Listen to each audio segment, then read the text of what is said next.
Greetings. Because of your extraordinary abilities, you have been chosen to take part in the world race. In the world race, you will take this technology to its limits and beyond. The cars are equipped with special Nitrox 2 boosters.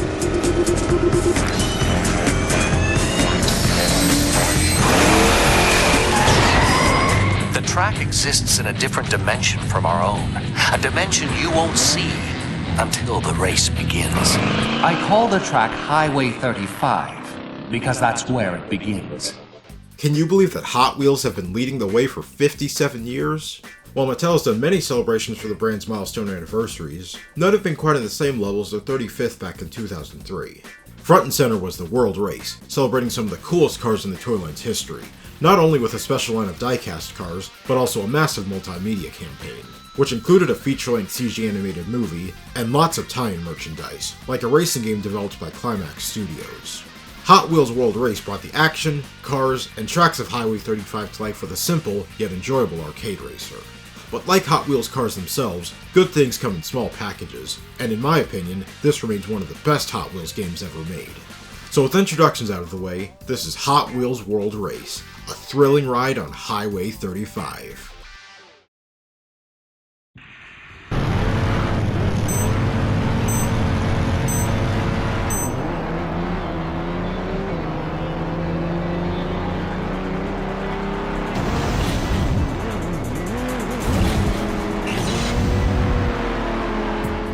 Hot Wheels World Race is all about proving you're the best driver in the world, by racing in the fastest cars ever built through the mini worlds of Highway 35. Driving is on the pick up and play side with basic gas, brakes, and steering, and a handbrake for drifting around tighter corners. Like in the movie, the cars are equipped with special Nitrox 2 boosters, with two ways to activate them. The first is to collect glowing green pickups scattered around the track, and collecting enough fills up the bar for a single boost. These pickups go away after you've collected them though, leading to the second option that you'll use more often. When you drive over ramps, you can flip or twist your car while airborne to pull off stunt jumps, and two of either trick with a clean landing completely fills up the boost meter. While you can boost at any time when it's ready, it's best to save it for specific parts of the track. Most shortcuts are only accessible by using your boost just before you go off a ramp, so consistently keeping the meter full through stunt jumps is vital. While you're doing stunts, there's also prompts for hitting the gas, brake, handbrake, and camera buttons. And if you hit the correct buttons while cleanly nailing a stunt, a combo light appears on screen. Build up 3 combo lights, and your car goes noticeably faster for a limited time. It's worth noting that you have to mix up your stunt variety to get the most out of them. If you do a flip or twist in the same direction on 2 jumps in a row, you get a stale warning that gives less meter than normal, and repeating it again is a super stale stunt that doesn't give you anything. Alternating between flips and twists on ramps is the easiest way to keep tricks fresh. The techniques are all simple enough to understand, while also keeping things engaging throughout the entire race. Honestly, the only thing I thought was missing in World Race's gameplay was that the cars don't move at 300 miles per hour. The races on Highway 35 take place in another dimension, with tracks set in wildly different environments, including volcanoes, jungles, deserts, oceans, and glaciers. In addition to tracks based on the Handler's Proving Ground and the 5 legs of the World Race, there's also new sky and space biomes, bringing the track count to 15. Every track is a gravity-defying throw ride filled of boost pads, huge jumps, loops, and inversions to drive in every which direction. When you start the race, your access to certain routes is limited without a Nitrox boost, so collecting rings and landing tricks will have you ready to explore more of the track on laps 2 and 3. While some shortcuts are found from boosting on jumps, others come from finding flaming wheel pickups, which deactivate barriers to let you through. There's nothing on the tracks in terms of hazards, but consistently reaching the faster routes is the only way to keep up with the pack, and messing up tricks and falling behind leaves you taking the beaten path. While it would have been cool if Hot Wheels City were here to close out the World Race, and bring the track count to an even 16, there's still enough variety here to keep things interesting. As with any Hot Wheels game, the stars are the cars, and in World Race, all 35 drivers and cars from the 5 teams are playable. You start out with the team leaders' cars, Dior 2 for the Wave Rippers, Slingshot for the Street Breed, Ballistic for the Road Beasts, Crazy H for the Dune Rats, and Overboard 454 for the Scorchers. More on that in a moment.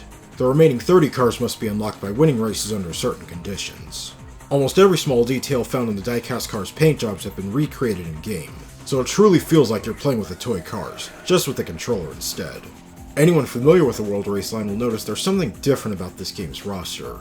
All the licensed cars like the Plymouth Roadrunner got replaced with original Hot Wheels creations, and given liveries that resemble their World Race counterparts. So this means no Dodge Charger or Chevy Nomad, but Roger Dodger no matter what instead. While it would have been nice to have all the cars be accurate, I thought the substitutes were inspired picks, making the best of the situation. The replacements worked out so well that I wished we could have had toy versions made for them.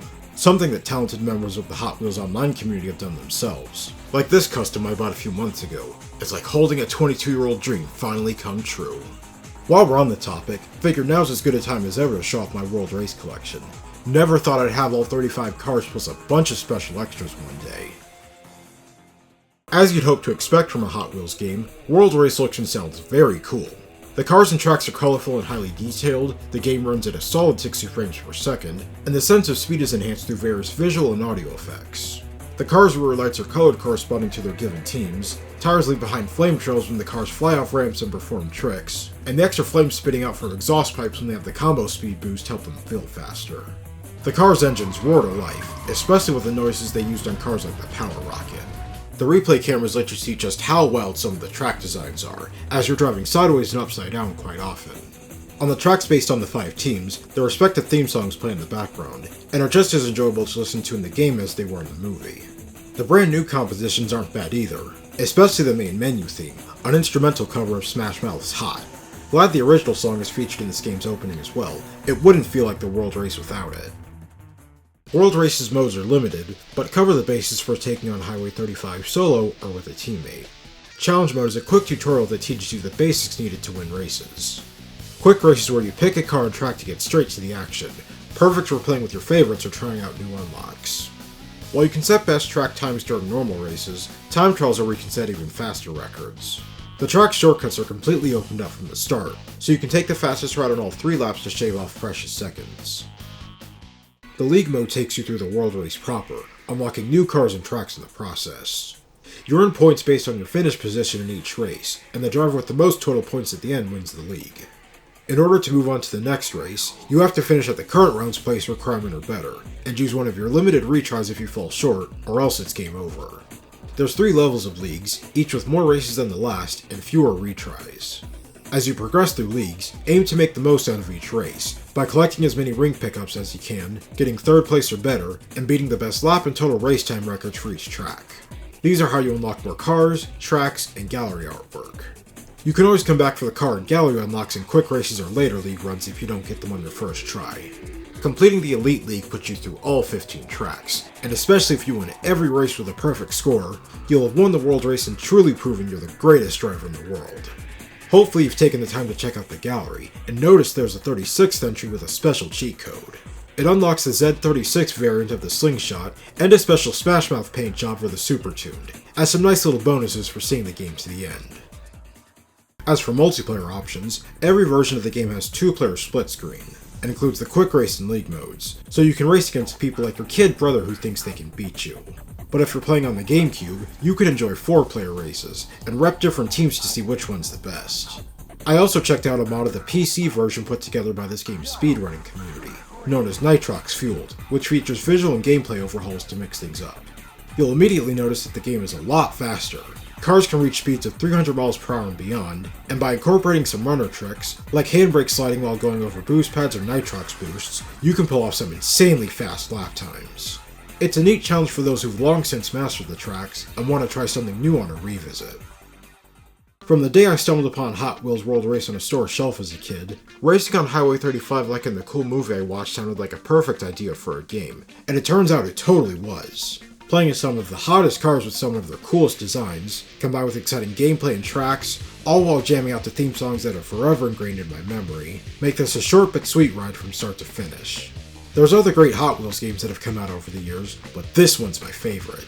If you became familiar with the World Race thanks to some of its cars appearing in the Hot Wheels Unleashed games, I recommend checking them out here in their dedicated game. You're in for the race of a lifetime. As always, this has been fun, and I'm already looking forward to covering another amazing racing game. So I hope you'll check out what I've got in store for next time, and thank you for watching.